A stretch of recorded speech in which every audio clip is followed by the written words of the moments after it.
কঠিন সময়ে কোরআন সুন্নাহ আঁকড়ে ধরার নির্দেশনা।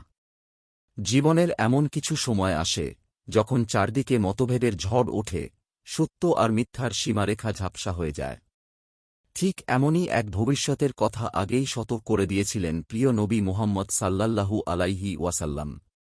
হাদিসে ইরশাদ হয়েছে, এরবাজ বিন সারিয়া রাদিয়াল্লাহু আনহু থেকে বর্ণিত, তিনি বলেন, একবার রাসূলুল্লাহ সাল্লাল্লাহু আলাইহি ওয়াসাল্লাম আমাদের এমন ওয়াজ করলেন যে, তাতে অন্তরসমূহ ভীতিসন্ত্রস্ত হল, চক্ষুগুলো অশ্রুসিক্ত হল। আমরা তখন আরজ করলাম, হে আল্লাহর রাসূল, মনে হচ্ছে এটি বিদায়ী নসিহত, তাই আমাদের আরও কিছু উপদেশ দিন। তিনি বললেন, আমি তোমাদের উপদেশ দিচ্ছি তাকওয়া তথা আল্লাহ ভীতির এবং নেতার কথা শোনা ও তার আনুগত্য করার, যদিও একজন কৃতদাস তোমাদের নেতৃত্ব দেয়। নিঃসন্দেহে তোমাদের মধ্যে থেকে যে আমার পর জীবিত থাকবে অচিরেই সে অনেক মতভেদ দেখতে পাবে।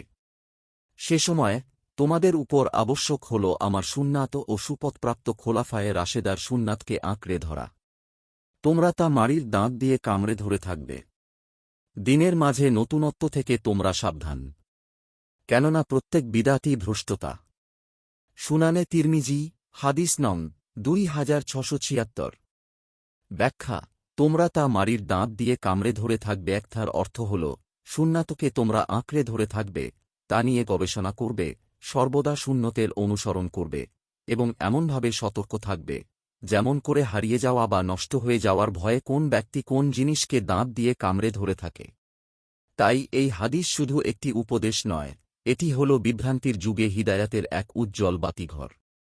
যেখানে নতুনত্বের নামে দিনে পরিবর্তন আনার প্রবণতা দেখা যায়, সেখানে এই বাণী আমাদের সতর্ক করে, প্রত্যেক বিদআতি ভ্রষ্টতা। নিয়মিত ইসলামিক এবং স্বাস্থ্য বিষয়ক ভিডিও পেতে লাইক, কমেন্ট, ফলো এবং চ্যানেলটি সাবস্ক্রাইব করে পাশে থাকবেন। মহান আল্লাহ আপনাকে উত্তম যা দান করুক। আমিন।